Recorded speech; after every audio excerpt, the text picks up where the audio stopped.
शहर में बहुत जोर का तूफान आया। जोर जोर से हवाएं और आंधी तूफान के साथ तेज बारिश होने लगी। उन आवाजों को सुनकर कोई भी घबरा जाता, लेकिन उर्मिला घर के सारे खिड़की दरवाजे बंद कर गहरी नींद में सो रही थी। रात के लगभग 12 बजे होंगे कि किसी ने उर्मिला के घर का दरवाजा खटखटाया। दरवाजे के खटखटाने की आवाज सुनकर उर्मिला की नींद खुलती है। आखिर इतनी रात को कौन आया होगा? उर्मिला जाकर दरवाजा खोलती है तो सामने लगभग 26 साल की बेहद सुंदर लड़की को खड़ा देख हैरान रह जाती है।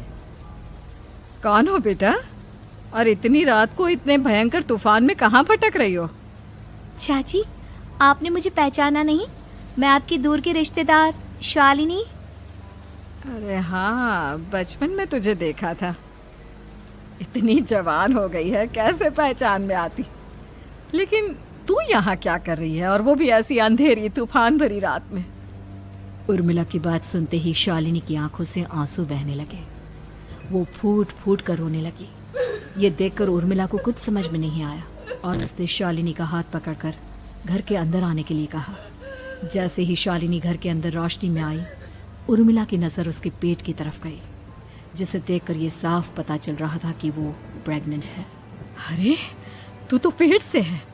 ऐसी हालत में इतने भयंकर तूफान में आधी रात को बाहर भटक रही है।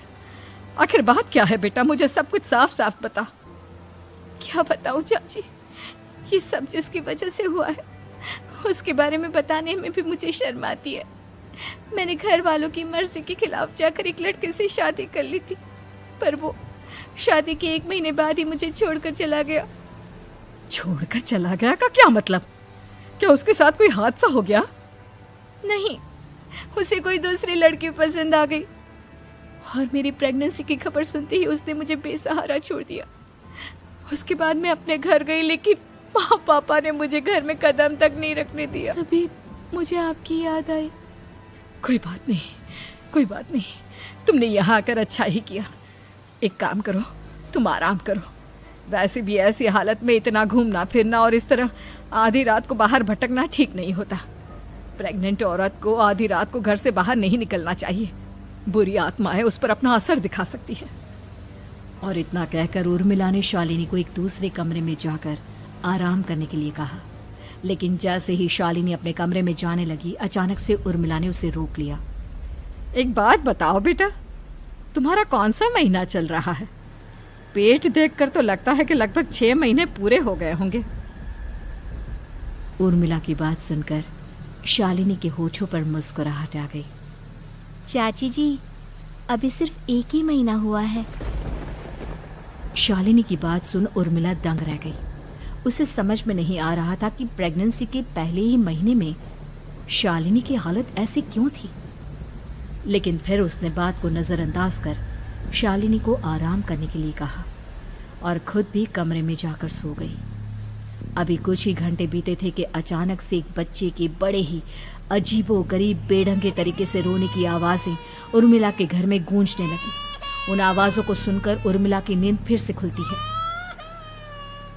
ये अचानक बच्चे के रोने की आवाज कहां से आने लगी? उसने उठकर चारों तरफ देखा, पर वहां उसे कोई नजर नहीं आया। उर्मिला घबराते हुए शालिनी के कमरे में गई तो वहां उसे कमरे की दीवार पर एक बेहद खौफनाक साया नजर आया, जिसे देखकर उर्मिला बुरी तरह से घबरा गई। आखिर ये सब क्या हो रहा है? शालिनी, शालिनी उठो! उसने जोर जोर से आवाज देकर शालिनी को जगाने की कोशिश की, लेकिन ऐसा लग रहा था जैसे उसकी आवाज शालिनी तक पहुंच ही नहीं रही थी। कमरे की दीवार पर एक बहुत बड़ा और बेहद डरावने दिखने वाले इंसान का साया और एक बच्चे के अजीबोगरीब ढंग से रोने और चीखने की आवाजें अब उर्मिला को ज्यादा डराने लगी थी। उर्मिला को शालिनी की चिंता सताने लगी और उसने पूरी ताकत के साथ चीखकर शालिनी को आवाज लगाई, शालिनी! तभी अचानक सब कुछ एकदम पहले जैसा हो जाता है और उर्मिला की आवाज सुनकर शालिनी की नींद खुलती है। क्या हुआ चाची, आप इतनी तेज क्यों चिल्ला रही हैं? आप ठीक तो है ना? अभी मैंने तुम्हारे कमरे में कुछ अजीब सा देखा। तुम ठीक हो ना शालिनी? मुझे यहाँ एक बच्चे के रोने की आवाजें आ रही थी। लगता है आपको मेरी कुछ ज्यादा ही चिंता हो गई है। आपने मेरी प्रेगनेंसी के बारे में कुछ ज़्यादा ही सोच लिया होगा। मैं एकदम ठीक हूँ, आप आराम से सो जाइए। इतना कहकर शालिनी ने उर्मिला को फिर से अपने कमरे में जाने के लिए कहा और खुद भी जाकर सो गई। पर अब उर्मिला की आंखों से नींद गायब हो चुकी थी। अगली सुबह जब शालिनी उठी तो वो सीधा उर्मिला के पास आई। गुड मॉर्निंग चाची। तभी अचानक उर्मिला की नजर शालिनी के पेट पर पड़ती है, जिस पर नीले रंग से एक अजीब सी आकृति नजर आ रही थी। शालिनी, ये तुम्हारे पेट को क्या हुआ? मैंने इतनी औरतों को देखा है, ऐसा तो किसी के साथ नहीं होता। शालिनी ने जैसे ही अपने पेट की तरफ देखा तो उसे वहां कुछ भी नजर नहीं आया। चाची कुछ भी तो नहीं है, सब कुछ एकदम नॉर्मल है। आपको क्या अजीब लग रहा है? इससे पहले कि उर्मिला उसके सवाल का कोई जवाब देती, अचानक से शालिनी के पेट में जोर जोर से दर्द होने लगा। वो बुरी तरह दर्द से तड़पने लगी। चाची, चाची। ये सब देखकर उर्मिला बहुत घबरा गई। उसने धीरे धीरे शालिनी के पेट को सहलाना शुरू किया, लेकिन शालिनी का दर्द कम नहीं हुआ। उर्मिला जाकर रसोई से पानी का गिलास लेकर आई और शालिनी को पानी पिलाने की कोशिश करने लगी। ले बेटा, पानी पी ले, तुझे आराम मिलेगा। ले ले। नहीं चाची, मुझे बहुत तेज दर्द हो रहा है। अरे थोड़ा पी ले बेटा। जैसे ही उर्मिला ने शालिनी को पानी पिलाया, उसने देखा कि गिलास में बचा पानी का रंग नीला पड़ गया और शालिनी की आंखें अजीब हो गई। उसके पेट पर बच्चे का एक डरावना चेहरा नजर आने लगा। ये सब देखकर उर्मिला की डर से हालत खराब होने लगी, पर तभी शालिनी का दर्द ठीक हो गया। बेटी, अभी तुम्हारा दर्द ठीक है तो ऐसा करो, तुम थोड़ी देर आराम कर लो। शालिनी को आराम करने के लिए कहकर उर्मिला तेज कदमों से चलकर घर से बाहर निकल जाती है और पास ही रहने वाली एक औरत कालिंदी के पास पहुंचती है। अरे उर्मिला बहन, बड़े दिनों बाद दिखाई दी, क्या हुआ? बहुत घबराई हुई सी लग रही हो, सब ठीक तो है ना? क्या बताओ कालिंदी बहन, मेरी एक दूर की रिश्तेदार आई हुई है। वो पेट से है और उसके साथ ना अजीब अजीब चीजें हो रही है। अब उर्मिला सारी बात कालिंदी को बताती है, जिसे सुनने के बाद काले जादू और तंत्र विद्या की माहिर कालिंदी एक ताबीज बनाकर उसे देती है। बहन, मुझे शालिनी पर किसी बुरी आत्मा का साया लगता है। ये ताबीज ले जाओ, आज रात को 12 बजे उसे पहना देना, फिर सब ठीक हो जाएगा। उर्मिला ताबीज लेकर घर वापस आती है और अब आधी रात के होने का इंतजार करने लगती है। जैसे ही आधी रात होती है, वो नींद में सोई शालिनी को ताबीज पहना शांति से अपने कमरे में आकर अपने पलंग पर लेट जाती है। अब सब ठीक हो जाएगा, ये सोचकर उर्मिला शांति की एक सांस ही लेती है कि तभी अचानक उसकी आंखों के सामने कुछ ऐसा आता है जिसे देखकर उर्मिला डर से चीखने लगती है। तुम कौन हो? कौन हो तुम? जाओ यहाँ से, जाओ जाओ यहाँ से। तभी उर्मिला की एक जोरदार दर्द भरी डरावनी चीख वहां पर गूंज गई। उर्मिला की आंखों के सामने एक बच्चा खड़ा हुआ था, जिसका पूरा शरीर किसी बूढ़े की तरह नजर आता था, लेकिन मुंह किसी नवजात बच्चे की तरह था। उसकी आंखें गुस्से से लाल थी और वो घूर घूर कर उर्मिला की तरफ देखा जा रहा था। कौन हो तुम? कौन हो? उर्मिला के चीखते ही वो बच्चा जोर जोर से रोने लगा। घबराकर उर्मिला ने अपने हाथों को अपने कानों पर रख लिया। उसकी समझ में नहीं आ रहा है कि आखिर ये सब उसके साथ क्या हो रहा है। कौन हो तुम? कौन हो? क्या चाहते हो मुझसे? जाओ जाओ यहाँ से, आखिर तुम हो कौन? तभी अचानक से उर्मिला के पूरे घर में लाल रंग की रोशनी फैल गई। वो बच्चा धीरे धीरे कदमों से चलता हुआ उर्मिला की तरफ बढ़ने लगा। किसी नवजात पैदा हुए बच्चे के जैसे उसके रोने की आवाज अब उर्मिला के कानों में गूंज रही थी।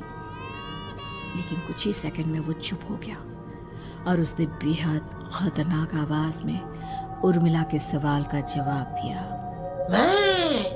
मैं वो हूँ जो अब तक पैदा नहीं हुआ, लेकिन जब मैं पैदा हो जाऊंगा तो वो होगा जो अब तक कभी नहीं हुआ। ये क्या कहना चाहते हो तुम? ऐसा क्या हुआ जो अब तक नहीं हुआ? तबाही होगी, तबाही।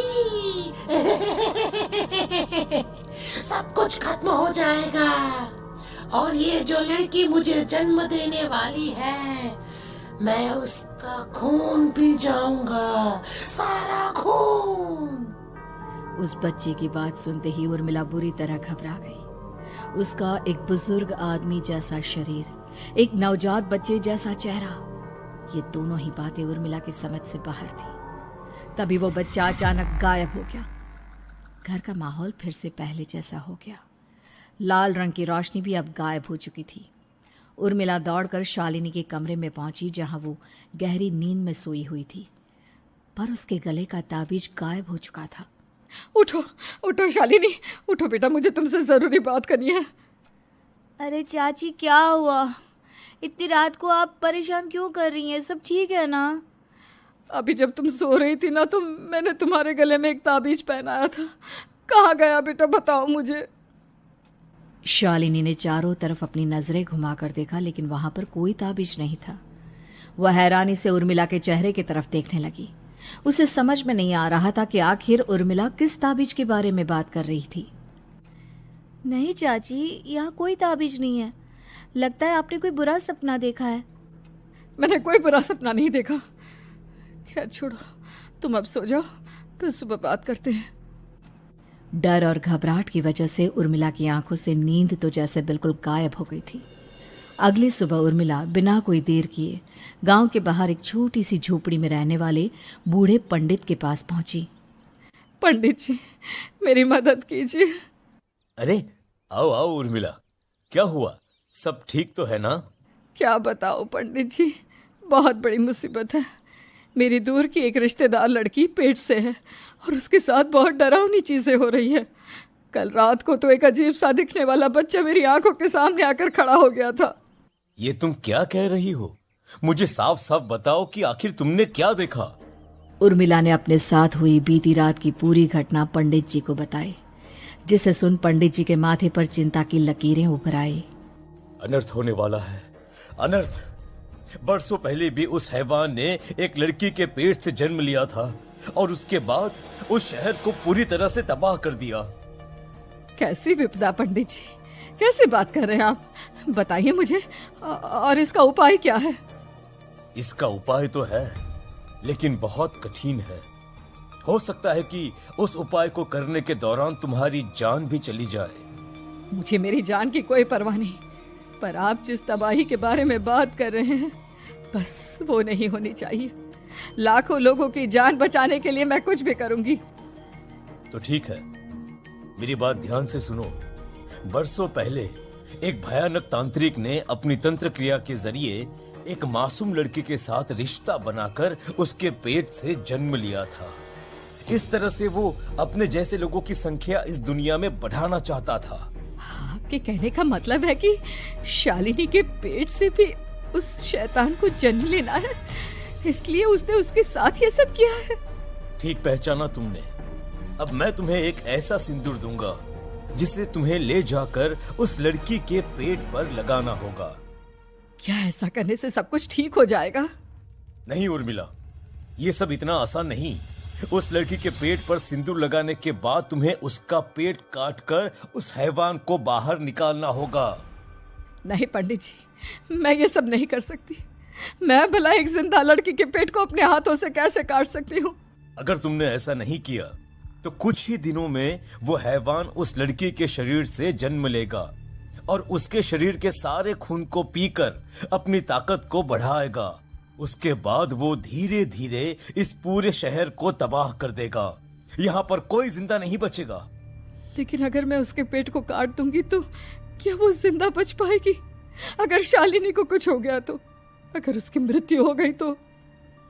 ऐसा कुछ नहीं होगा उर्मिला, तुम्हें अपने मन को पक्का करके ये काम करना ही होगा। सिंदूर लेने के बाद उर्मिला झोपड़ी से बाहर निकलने ही वाली थी कि तभी पंडित जी ने उसे पीछे से आवाज देकर रोका। उर्मिला, उस लड़की का पेट काटकर हैवान को बाहर निकालना ही काफी नहीं होगा। तुम्हें ध्यान रखना होगा कि ये सब करते हुए उस बच्चे का जो आधा बूढ़े का शरीर है उस पर सिंदूर की एक बूंद भी ना लगने पाए, क्योंकि अगर ऐसा हुआ तो वो तुम्हें और बाकी सबको कच्चा खा जाएगा। पंडित जी की बात सुन उर्मिला की आंखें फटी रह गई और उसके शरीर में डर की लहर दौड़ गई। फिर भी उसने हिम्मत की। ठीक है पंडित जी, मैं पूरी कोशिश करूंगी कि मैं उस हैवान को वहीं के वहीं खत्म कर पाऊं। इसके बाद उर्मिला तेज कदमों के साथ घर वापस आती है। दिन बीतता है, रात का अंधेरा छाने लगता है। शालिनी खाना खाकर सोने चली जाती है और उर्मिला लगातार उसके गहरी नींद में सो जाने का इंतजार करने लगती है। जिसके बाद उर्मिला दबे कदमों से शालिनी के कमरे में पहुंच गई। मुझे ये करना ही होगा। अब उर्मिला ने धीरे धीरे शालिनी के पेट पर पंडित जी का दिया सिंदूर लगाना शुरू किया। उर्मिला के हाथ बुरी तरह से कांप रहे थे। उसके एक हाथ में चाकू था जिससे वो पेट काटने वाली थी। उर्मिला ने एक नज़र शालिनी के चेहरे की तरफ देखा और फिर डरते हुए उसके पेट पर चाकू चलाना शुरू किया। कमाल है, मैं इसका पेट काट रही हूँ और ये आराम से सो रही है। इसे दर्द नहीं हो रहा क्या? तभी अचानक उर्मिला के कानों में बच्चे की रोने की आवाज सुनाई देने लगी। उसने घबराकर चारों तरफ देखा पर वहां पर कोई नहीं था। बस रोने की आवाज लगातार आ रही थी। उर्मिला बिना रुके लगातार शालिनी के पेट को काटती रही। उसे इस बात का भी ध्यान रखना था कि सिंदूर बच्चे के बूढ़े आदमी वाली शरीर के हिस्से पर ना लगे। कुछ ही देर में वो हैवानी बच्चा उर्मिला के हाथों में था। उसने बड़ी ही सावधानी से उस बच्चे को बाहर निकाला और पंडित जी के कहे अनुसार उसे घर से दूर जलाने के लिए ले गई। पर तभी उसके सामने वही बूढ़े शरीर और बच्चे के चेहरे वाला बच्चा आ गया।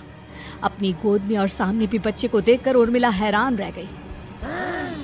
मुझे मारोगी? मुझे इतनी हिम्मत कैसे आ गई तुम्हारी? तुम पैदा नहीं हुए हो और मुझे पता है जब तक तुम्हारा जन्म नहीं हो जाता तो मुझे कुछ नहीं कर सकते। इतना बोलते ही उर्मिला तुरंत उस बच्चे को घास के ढेर पर फेंककर उसमें आग लगा देती है। जिसके तुरंत बाद वो बूढ़े आदमी के शरीर और बच्चे के चेहरे वाला अजीब तांत्रिक का भूत भी वहां से गायब हो जाता है। कुछ देर बाद उर्मिला घर पहुंचती है तो वो ये देखकर हैरान रह जाती है कि शालिनी का पेट अपने आप जुड़ चुका था। शुक्र है भगवान का और उन पंडित जी का, अब सब ठीक हो जाएगा। सुबह शालिनी सोकर उठती है तो अपना पेट देख बुरी तरह घबरा जाती है। चाची, चाची ये सब क्या हो गया? मेरा पेट अचानक कम कैसे हो गया? मेरा बच्चा कहाँ गया चाची? बेटी, वो बच्चा नहीं, एक खतरनाक तांत्रिक था जो तुम्हारी कोख से जन्म लेकर सबको मार देना चाहता था। वो पैदा होते ही तुम्हारी जान भी ले लेता, इसलिए मैंने पंडित जी के बताए उपाय से उसका खात्मा कर दिया है। अब सब ठीक है। शालिनी को उर्मिला की बात समझ में नहीं आती। जिसके बाद शालिनी को पूरी बात उर्मिला आराम से समझाती है। अब वो दोनों ही भगवान का शुक्र अदा करती हैं और एक साथ रहने लगती हैं।